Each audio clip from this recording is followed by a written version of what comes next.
White nationalist organizations in the United States have experienced a surge in activity and influence in recent years. While one can argue that this is partly due to the rise of Donald Trump, it's obviously not the full explanation. Trump may have emboldened people to be brazen in their bigoted rhetoric, but how have hateful ideologies become as prominent and widespread as they are on platforms like YouTube today? First, it's important to take a step back and realize just how crucial YouTube has become as a source of news for, millennials, Gen Z, basically young people. A 2018 Pew Research study found that 73% of US adults visit YouTube, with the percentage rising to a whopping 94% for 18 to 24-year-olds. Unfortunately, white nationalists are working around the clock to radicalize younger generations, and YouTube's algorithm has proven to be a golden opportunity for them. The Data and Society Research Group recently published a study that looks at the connections that make up right-leaning alternative influence networks. Part of the study maps out how YouTube influencers appear on each other's channels. If you're listening to the podcast or have trouble seeing this chart, just understand that differently sized dots next to the influencers' names indicate the number of connections they have to other influencers in the network, while the lines connecting the dots illustrate those connections. You might notice familiar names like Steven Crowder, Ben Shapiro, and Dave Rubin, just to name a few.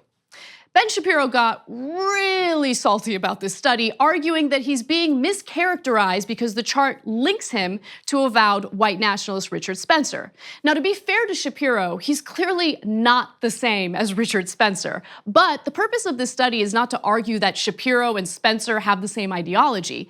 It just means that they share a lot of mutual media buddies. Also, the data and the facts don't care about Ben Shapiro's feelings. Now, to reiterate, the purpose of the study isn't meant to accuse Shapiro of having some sort of racial bias. Sure, he did weirdly throw a temper tantrum because black people happen to enjoy the movie Black Panther, and he does argue that rap music is for stupid people. Oh yeah, then there was the time when he argued that Arabs, quote, like to bomb crap and live in open sewage. But luckily for Shapiro, this study is not all about that. What this study does show is how YouTube's algorithm pushes Ben Shapiro's viewers toward extremist content. And here's how it works. Shapiro and Richard Spencer have both appeared on a YouTube channel called Roaming Millennial. When Shapiro did his interview, YouTube's recommendation algorithm put the interview in front of Shapiro's audience, which then helped them discover Roaming Millennial's channel. Now, that's smart cross-promotion. But YouTube's incentive is to recommend additional videos that you'd likely want to see so that you spend more time viewing content on its platform. Makes sense. So, if its algorithm sees that you like Ben Shapiro and Roaming Millennial, YouTube will then recommend videos with similar tags and keywords. It's likely that a video featuring one of the two and Dave Rubin will pop up in your recommended videos, and you might get baited into watching Rubin conduct his bobblehead method of interviewing extremists.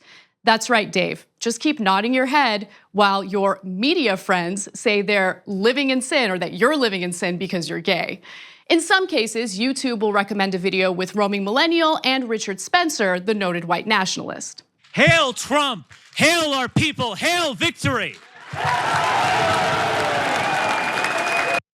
That specific channel features a two-part interview where Spencer uses terms like race realism and white ethno-state to rebrand old ideas that have long been discredited for their lack of scientific merit. If a Shapiro fan watches his interview with Roaming Millennial and watches a related video in a similar format where a blatant white supremacist goes undisputed, then that grants Richard Spencer the same legitimacy as Ben Shapiro. And quite honestly, that's not really fair to Shapiro. While these influencers, like Rubin, claim that letting people talk unchallenged is about protecting free speech, real journalists strive, not always successfully, to give the audience a full picture so they aren't misled by dangerous falsehoods that can perpetuate hate and division. That requires challenging guests when there is significant evidence disproving racial theories like Spencer's. Dana Boyd, the founder of Data and Society, recently spoke about the effectiveness of the tactics employed by Richard Spencer and the like. She said that media manipulators have developed a strategy with 3 parts that rely on how the current media ecosystem is structured. 1, create a spectacle using social media to get news media coverage. 2, frame the spectacle through unique phrases that can drive new audiences and new frames into search engines. 3, become a digital martyr in order to radicalize others. In Spencer's case, his outlandish, racist rhetoric, including coded buzz phrases like race realism and white ethno-state, went viral through social media, creating press attention, which then creates interest in the phrases they use to rebrand ideas that society had long ago rejected. As Boyd pointed out, what's at stake is not whether these organizations are restricting discussions about free market economics or failing to allow conservative perspectives to be heard. But what is at stake is how fringe groups can pervert the logic of media to spread conspiratorial and hateful messages under their false flag of conservatism. When it comes to Dave Rubin, Boyd's study highlighted how his platform has served as a jumping off point for a number or a variety of fringe figures, from Lauren Southern to Milo Yiannopoulos. Rubin has appeared in 4 videos with a guy named Carl Benjamin, known on YouTube as Sargon of Akkad. Just to give you an idea of what kind of guy Benjamin is, he's responded to a British member of parliament who spoke out about receiving graphic rape threats by saying, and I quote, "I wouldn't even rape you, #feminism is cancer." Classy. Rubin has done videos with him 4 times because, you know, he just wants to discuss big ideas. So if you're a fan of Rubin's, you'll come across Benjamin's content. And if you believe that the right wing, and by extension, all of these influencers are supposedly under attack by liberal social media executives, you might believe that the information they give out is actually legitimate. Benjamin's conversation with Richard Spencer, where he used pseudoscience to justify bigoted behavior and racism, was the highest viewed live stream on YouTube the day the conversation happened, with 10,000 viewing live and more than 500,000 viewing after the fact. Benjamin shared his platform and his audience with Richard Spencer, who was quite happy with the results. Because of the video's high viewership, Spencer subsequently dubbed the debate the Unite the Right of YouTube, likening its significance to the march that took place in Charlottesville, Virginia in August of 2017. Dave Rubin's response to the study was pretty hilarious, mostly because he freaked out about it before taking a time to actually understand it. After Vox's Ezra Klein tweeted about the study, Rubin responded with, "Want to explain to me how gay, married, pro-choice, pro-pot, against death penalty for reforming prison drug sentencing is part of the reactionary right?" Now, wait a minute, Dave.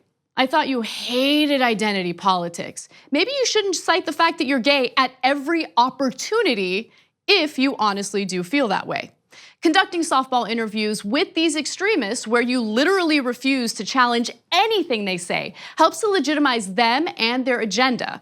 It doesn't matter whether you share their beliefs, but Rubin isn't completely clueless. I know it seems that way.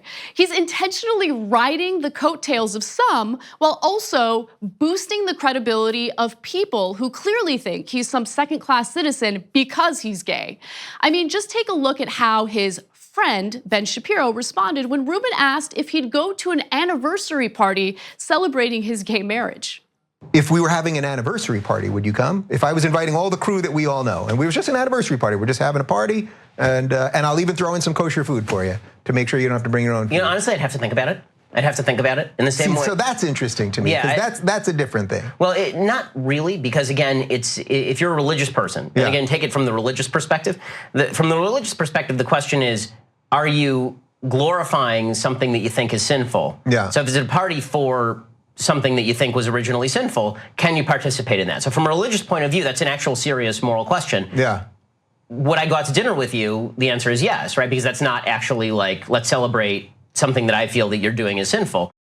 Man, That was painful to watch. But for those who argue that Dave is just open to having a diversity of voices on his show, keep in mind that he won't speak to people who might challenge him from the left. Sam Seder has expressed interest in having a discussion with Rubin, but he just won't do it.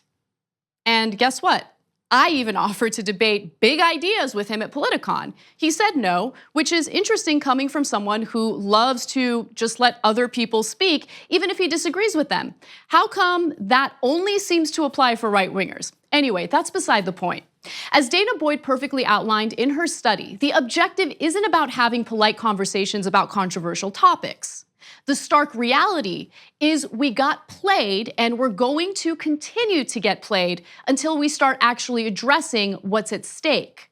She also says that media manipulators bend the rules. They leverage irony to their advantage. They engage in rhetorical games so that it's very hard to pin them down because they know what they're doing.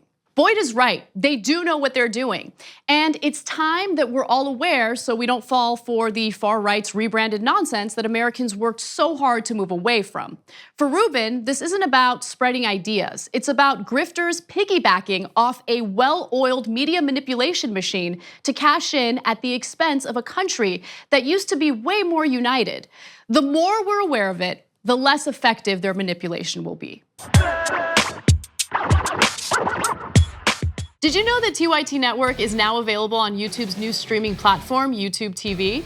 Get access to full TYT episodes and exclusive shows by signing up for YouTube TV today. All new subscribers get a 7-day free trial, so head over to youtube.tv and search for the TYT Network channel.